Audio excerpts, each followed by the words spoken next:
So at some point, I feel like people are gonna have to learn that Wanda ain't the one to play with. Mm-mm.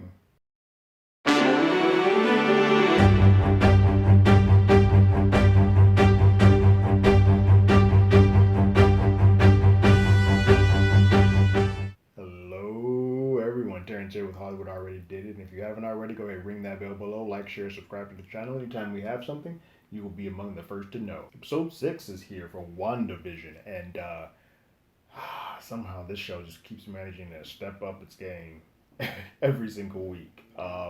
This episode is called All New Halloween Spooktacular, ooh, which is always fun because those late 90s, early 2000s comedies like Roseanne and Family Matters and Malcolm in the Middle always did have a lot of fun when they did their Halloween episodes.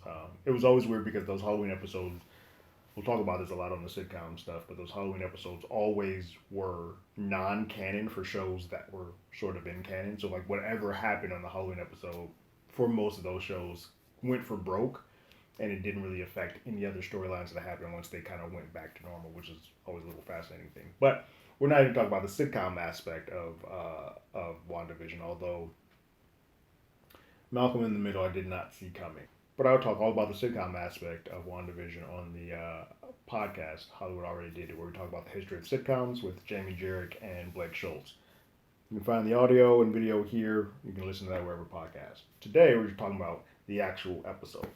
And man, there's a lot happen. I think we need to sort of discuss the elephant in the room. If anyone has seen the last episode, we got a version of Pietro, Wanda's brother, comes out of nowhere, but it's not the one that we expect. And so you sort of see that how she spends. We still don't get a real answer to if that is really her brother or if that's a version or where that came from. But what we do in this episode learn that she keeps asking questions. She's not quite sure who he is and how he got here.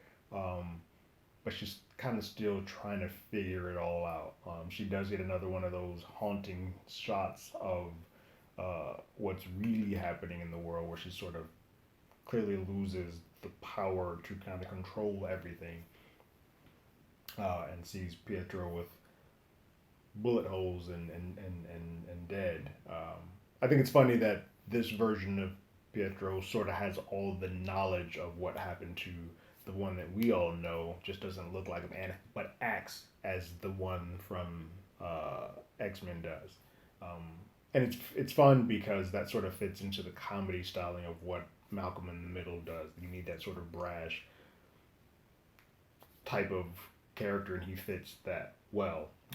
We get a lot of sort of underlying X Filesian style to this episode.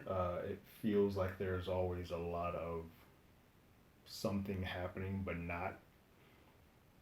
Vision goes on a quest to sort of break apart from the rest of the crew and starts exploring more of the hex and learns that like there are parts of the hex that are kind of off mode when Wanda is not around or focusing all of her powers on that, and it's kind of creepy.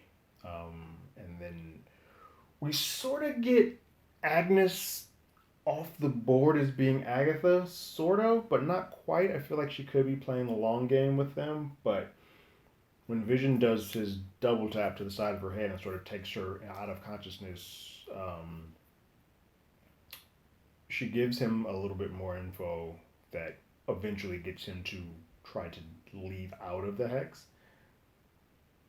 But I don't know if that's planned or not. I feel like based on her breaking the wall in the last episode where she was like, "Do you want me to run that again?" There's something that she can do or something that is in her to allow her to sort of play within the rules, whereas everybody else doesn't. So I don't quite buy that she was completely under the control of Wanda, or and then taken out and then put back in. But whatever it is, she did get to the job that put the last seed in Vision's head to kind of go outside the hex, and in doing so, put himself in danger. And the second that Wanda's kids Billy and Tommy, by the way, who have the powers, which is funny, have the powers and sort of costume set that they get as they get older, Wiccan and all of that good stuff. So it's fun to sort of see that happen. But as Vision starts to leave the bubble, he starts to fall apart and kind of revert back to the dead and not all put together version of Vision that exist in the world outside of the Hex. So the so the boys go tell Wanda, and Wanda's like, "Cool, hold on, let me do something real quick." And almost like a blob, like those old '70s movies where you see the blob just sort of start expanding and expanding. We get this insane sequence of just Wanda extending the bubble, and the hex starts going further and further out. What's fascinating is that as things are taken into the hex, they are changed to fit the world that Wanda has created. So as a truck comes in and now becomes an ice cream truck, or like as a car dealership becomes, it switches to something else, or a circus tent and all that stuff. You're just like, oh, this is fascinating. And how she's doing it in real time, you kind of just like, oh, Wanda's powerful. Like she's not for play. Like you don't mess with this woman.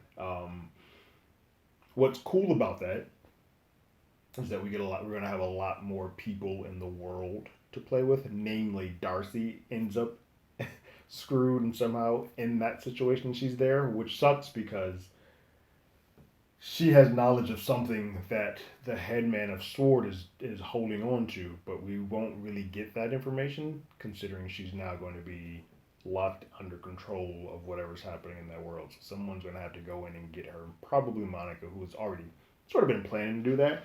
We get Monica and Jimmy Woo breaking off from the pack after sort of being dismissed by Sword.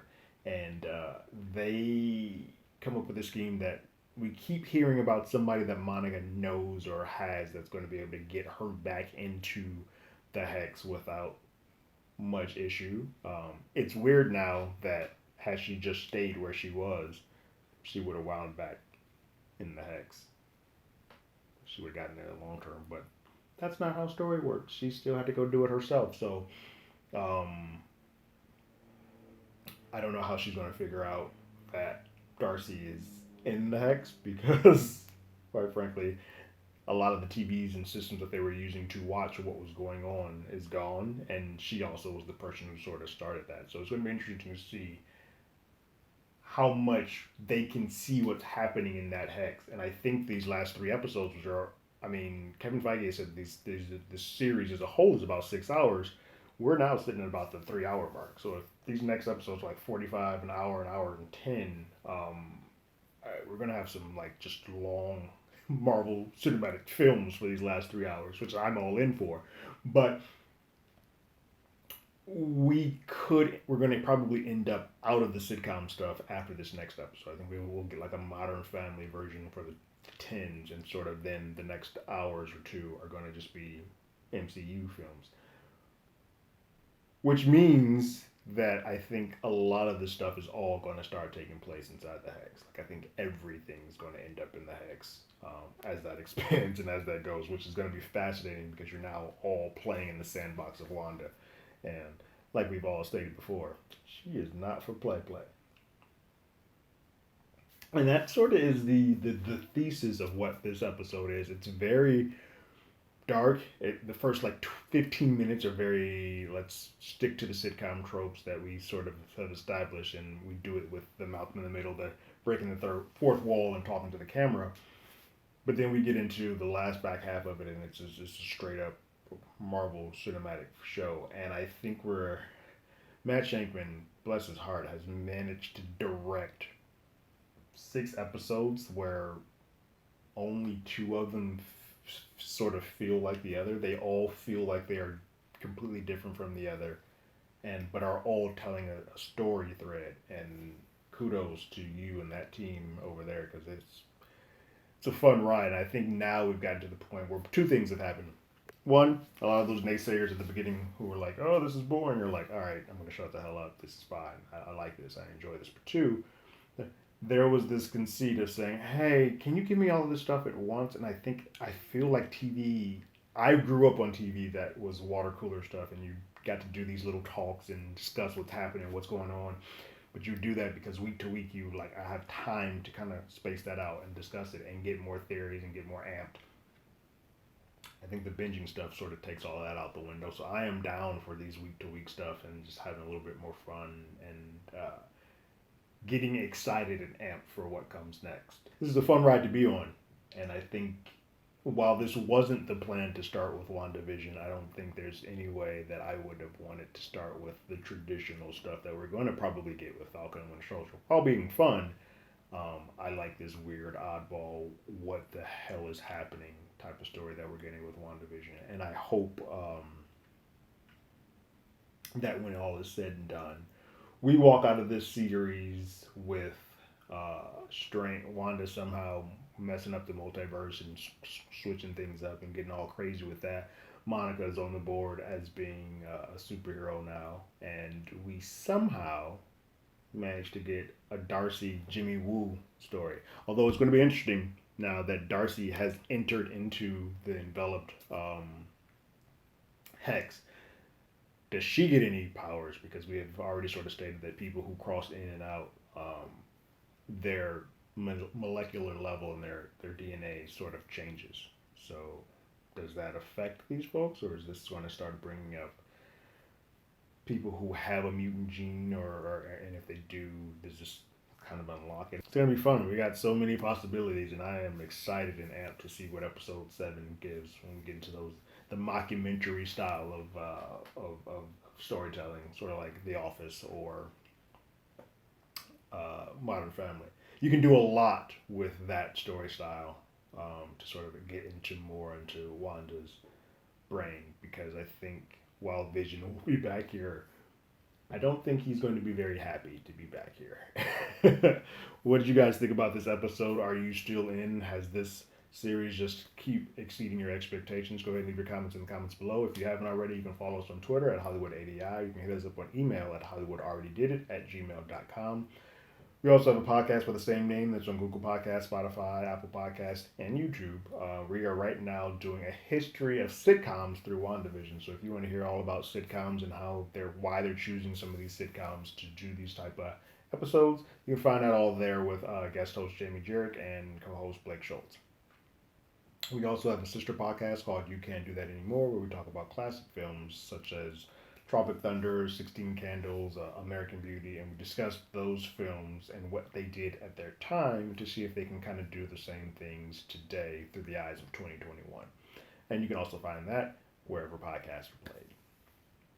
But like always, I got my ticket. You got yours.